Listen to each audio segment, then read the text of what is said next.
Hello everyone, Phoenix Knight here. Welcome to the channel, and welcome to a new playthrough on the channel.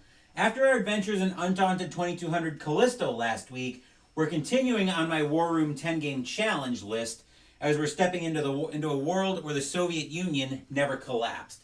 Today we're playing Twilight 2000 from Free League Publishing, and if you're noticing that it might be a little bit brighter than usual, I've added a few new lights. Off to the sides, I've got my new UV size lights that I got on my product unboxing yesterday.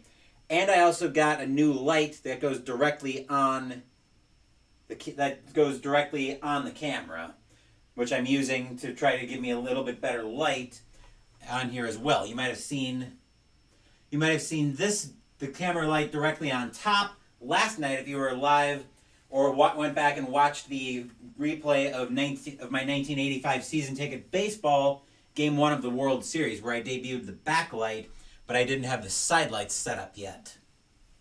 I set those up last night.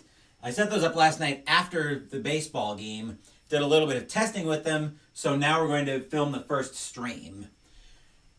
With those, and I'm actually playing around with still having my main side lights down here. Those will probably be good for travel lights if nothing else. But we're going to go ahead into this game. So as I mentioned, we are playing Twilight 2000 today from Free League Publishing.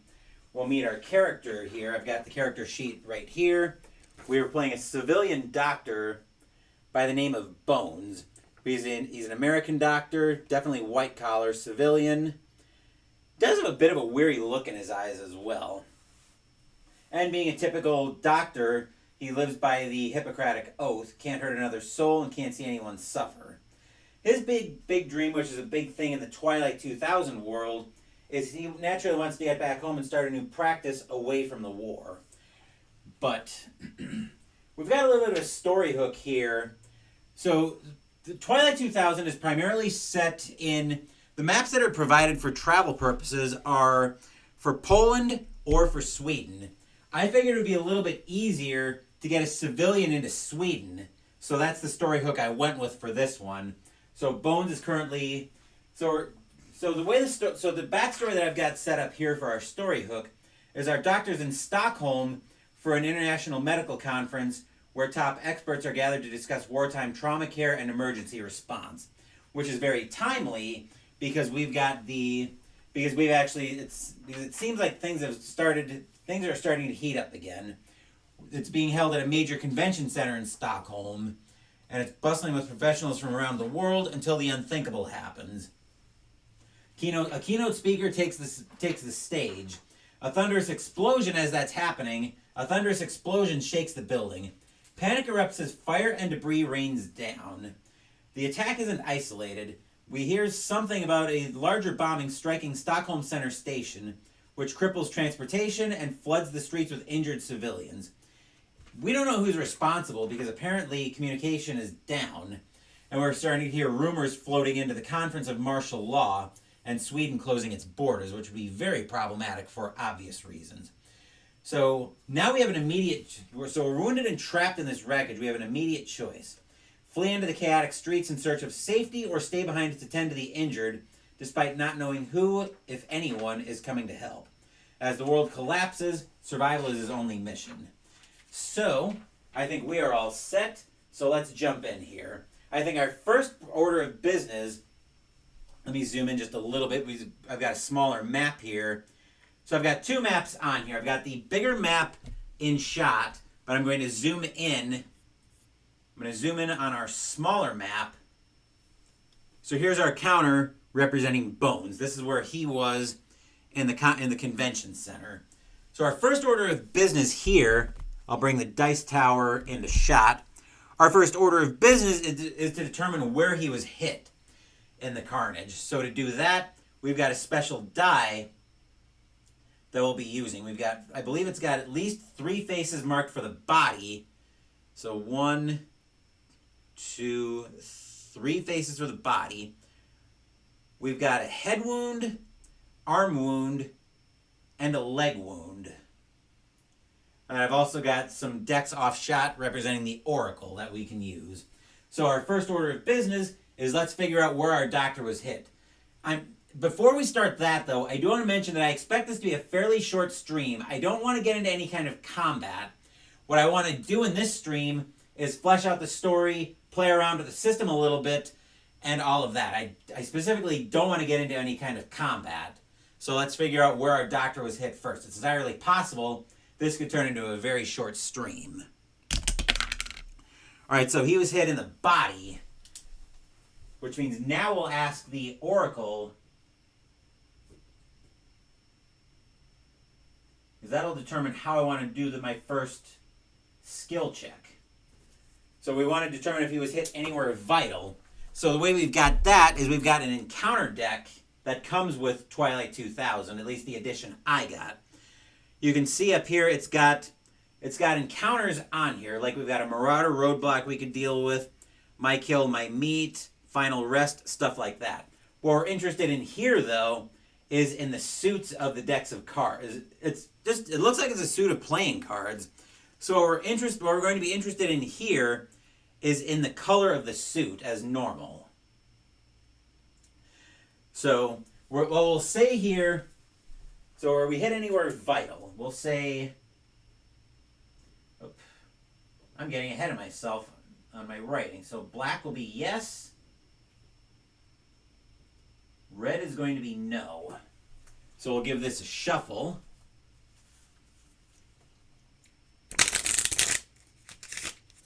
Shuffling in midair is not the easiest thing in the world to... Well, let me amend that.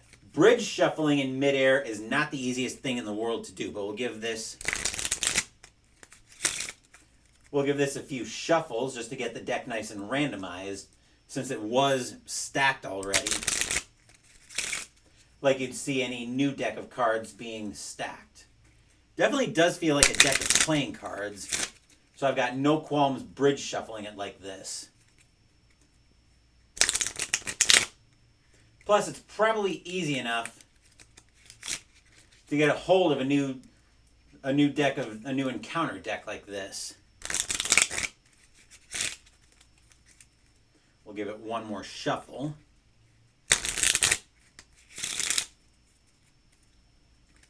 Give it a cut. And then we'll draw a card from here to see if we've been hit anywhere vital. Like, say, I'm thinking like the heart or something like that. So black is yes, red is no. And it's a black suit, so yes, we have been hit somewhere vital. Probably doesn't come much more vital than a chest wound. Yeah, that's probably where we've been hit, is probably a chest wound. If we've been hit somewhere vital. I'm trying to think if there's somewhere that's not as vital where we could have been, if there's somewhere else that we could have been hit. But yeah, probably a chest wound. So we're looking down on that. After that, the next question I want to ask is, are we still going to be conscious after that?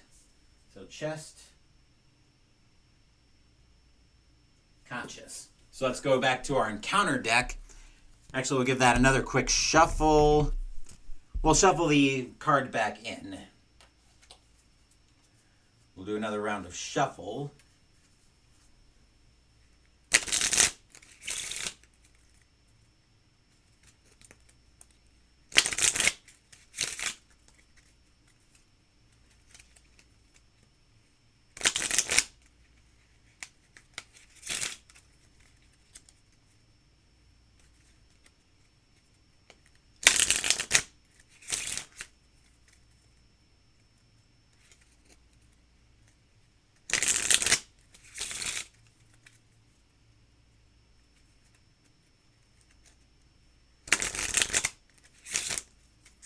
We'll give it one more shuffle.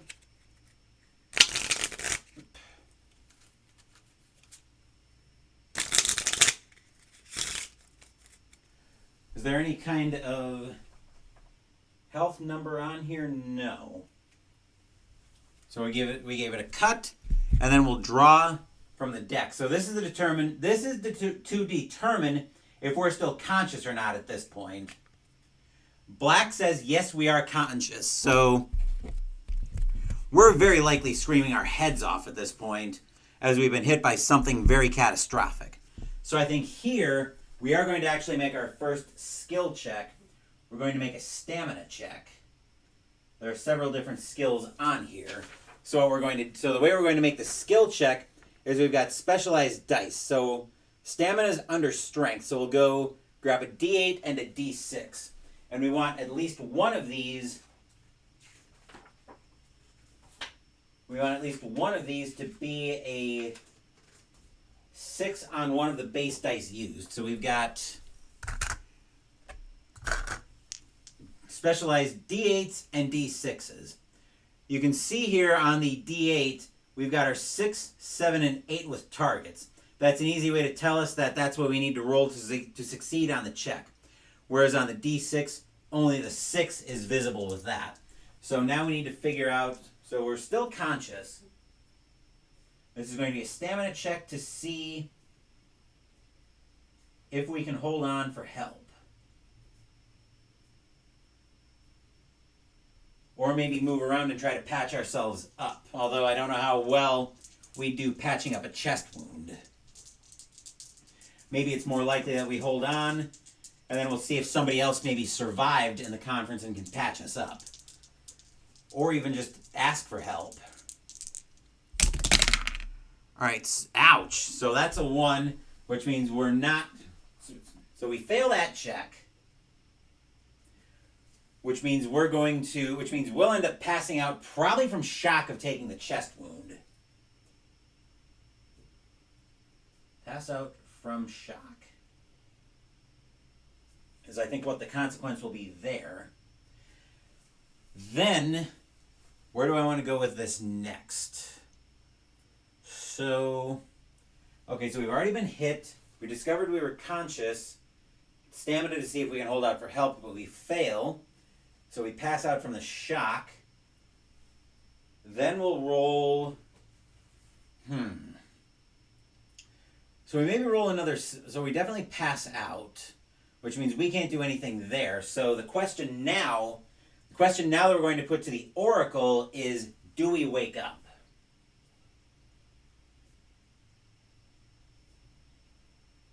Actually, before we do that, let's figure out how bad our hit is.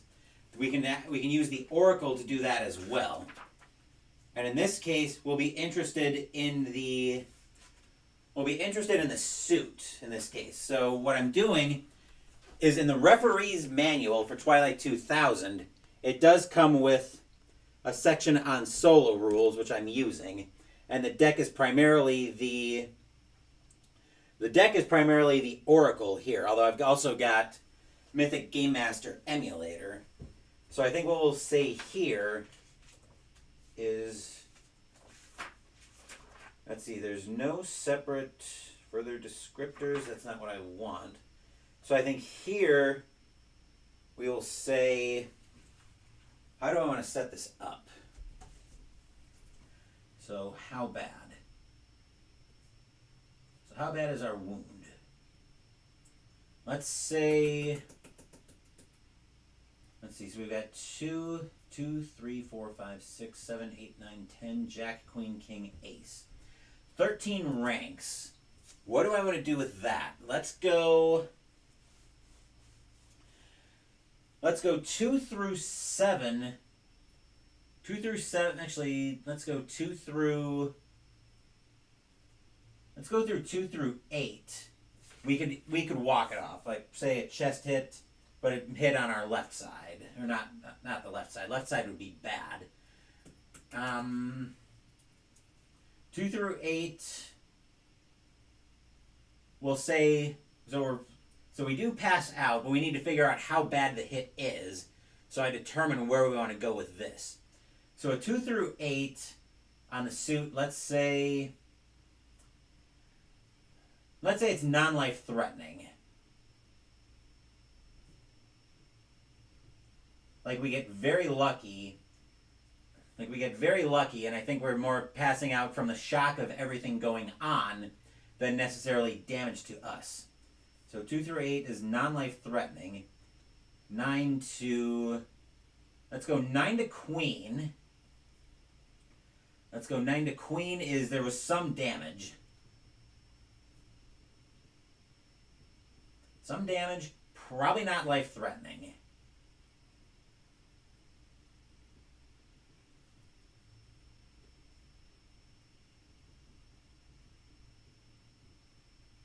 And then king to ace. King to ace, that would be life-threatening.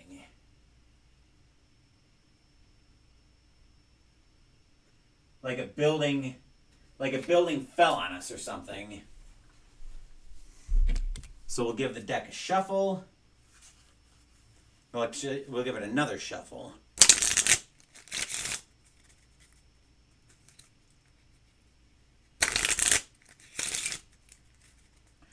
I'm trying to give us as good a chance as possible to move into continuing this story. And like I said, I specifically didn't want to get into combat yet in this session because I wanted to get the feel for the system itself. I figure combat comes later once we start fleshing out a little bit of the story, and who knows? It may be entirely possible that we just don't get into combat with this story.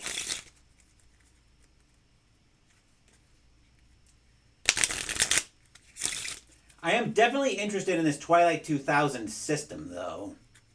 It seems like it's a pretty straightforward system, and we could easily do a lot with the stories in it.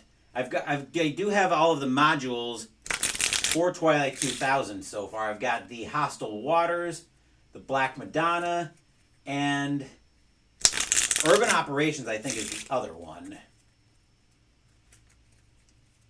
But I'm kind of rambling at this point. We'll give it a cut, and now we'll see how bad the wound is. So that's a deuce, which means it's probably not life-threatening at all, which means it's not life-threatening. So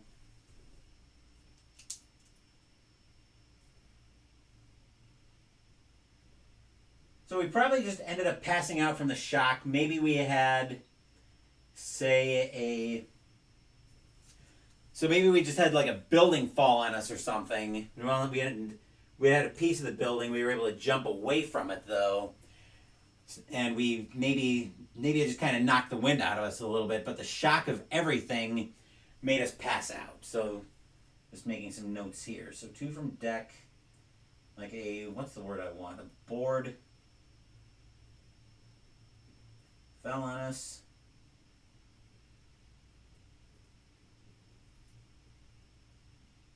Knocked the wind out.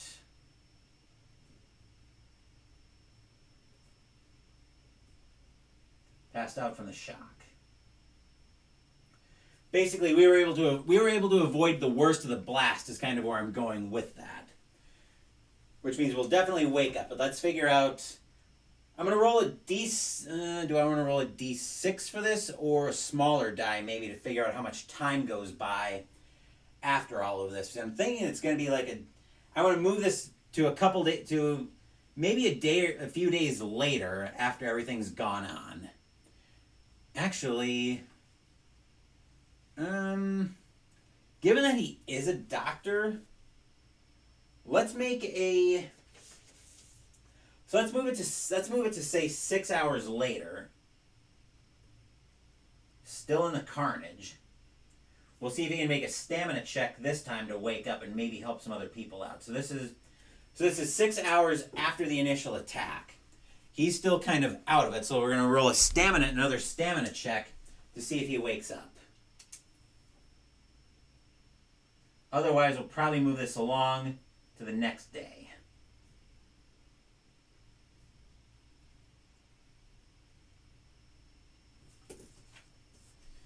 All right, so let's roll our stamina check here. This time we got an 8 on the D8. So this time the check is successful. So 6 hours later, Bones finally wakes up, looking around like, what on earth happened here? So passes.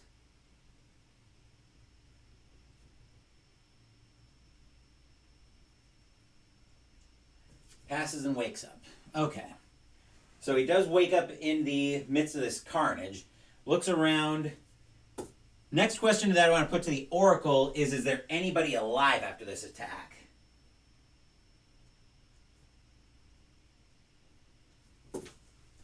So let's shuffle this back in.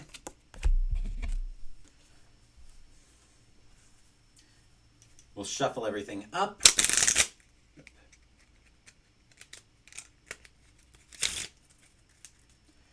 And just like before, we'll be interested in the color of the suit this time.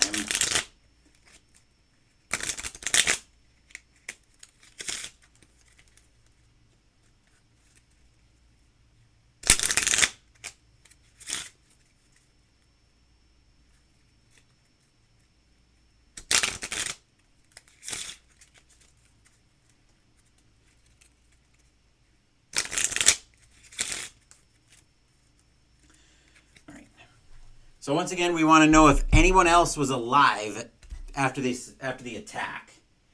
Black is yes, red is no. That's black, so yes, there are people alive. Surprisingly. So yes. And they're probably pretty badly hurt.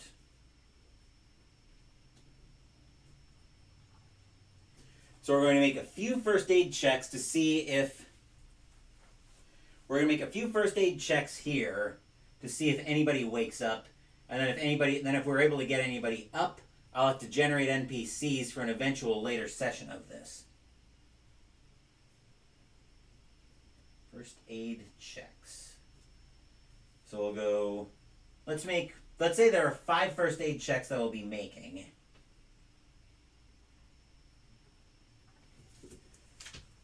So this time on first aid, this is under empathy and medical aid is the checks we'll be making. So D10, D10 is what we want here. And the D10s are laid out the same way as on the other dice. We've even got 10s that have 2 success symbols on them, and I didn't notice before, but the 1 is actually marked with an explosion. So I don't know if that's relevant in any way on the... Okay, so it does give us... So there's an option to push the roll, but when we push the roll, we can't re-roll anything that's got a 1. So, yeah, we'll roll a series of first aid checks. Let's see what happens on our first check. So say we go up to another... So say we go up to somebody that we were conversing with before. So I'm going to make some notes here. So this first check is going to be with someone we were sitting next to. Someone next to and conversing. So I don't know if this is someone we met at the conference. I'll have to flesh that out later, assuming this person survives. So someone we were next to and conversing with during the conference. Let's see what happens on this check. That's a 10, so we're definitely able to patch them up. So pass with a nat 10. I don't know if nat 10s mean anything in here. Roll of 10 or higher counts as 2 successes. So how do I want to call that? Let's call that we were able to easily patch them up with 2 successes.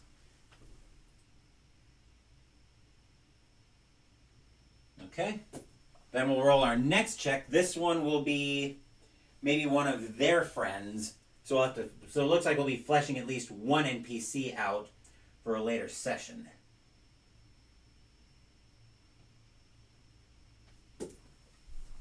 So another first aid check here.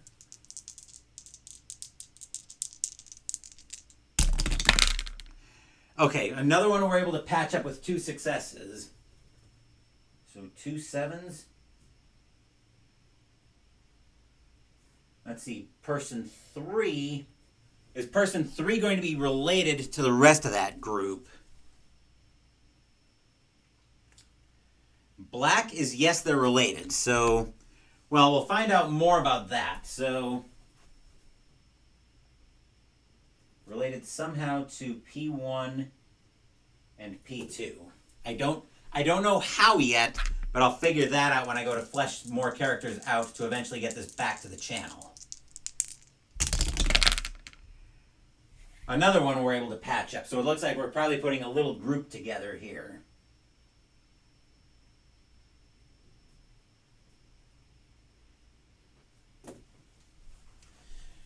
All right, our next person that we're checking out.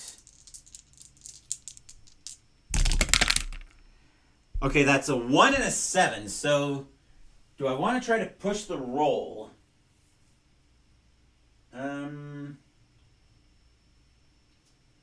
Must re-roll all dice not showing. So does it have to show up with one of them? It is called a success. Okay. So something goes wrong. Okay, so we are able to patch up. Actually, we probably should have figured out what this person's relation is. Maybe it's somebody outside the group. Actually, was this the keynote speaker that we were patching up? No, this wasn't the... So this is somebody outside of that group. Outside P1, 2, 3. Succeed. So person 5, I think for funsies, I'm just going to take liberties and say that this is the keynote speaker.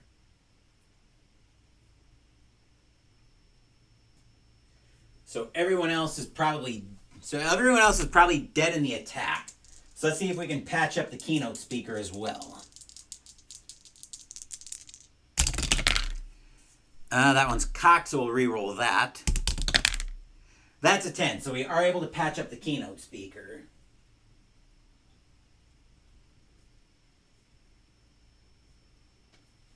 Okay. This seems like a pretty straightforward system. So everybody kind of coming together. We're all trying to figure out what's going on at this conference, but nobody knows what's going on, as communication has basically been knocked out, and all we've heard is whispers of martial law. And all we know now is that we're stranded in Sweden as something's gone haywire. Nobody knows who's done it, why, or what the consequences are going to be of this attack. So now I have to now I think this is the point where I will bring Twilight 2000 back to the channel, but so far it looks like a very interesting system. Like I said at the start of the stream, my goal here was not necessarily to have any big combat or any epic encounters going on. This first session was all about fleshing out the story, and now that I've got a group of characters for a squad I can put together, I'm going to have to stop here and flesh out that group of characters. So that will do it for this playthrough of Twilight 2000. When we bring this back to the channel, I'll have that group of characters ready to go. We'll be back in Sweden, and we'll have advanced the story along, but probably like an encampment or something. I'm thinking on that. But I'm rambling, so let's wrap this video up. Later this afternoon, we'll be back at Tiger Stadium for Game 2 of the 1985 World Series between the Montreal Expos and the Detroit Tigers. The Expos lead the series 1-0. Bill Gullickson will be starting for the Expos, and Dan Petrie will be starting for the Tigers. And always a pleasure to play games. Play games, Troy. Glad you enjoyed it. I should also mention that the summer 2025 project poll is now live on the channel. So if you want to influence what might be coming next on the channel for the sports project in the summer, go find that poll and go vote on it. The more votes each project receives, the more dice they'll roll on the 1985 season recap and reveal show. That I'm tentatively scheduling for April 20th. That'll be about 2 weeks after my break from about 2 weeks after my break from non-Sunday, Wednesday, Saturday videos. Basically, I'm not taking a break from scheduled videos. The unboxings will still happen, but there won't be any unscheduled game streams during that time.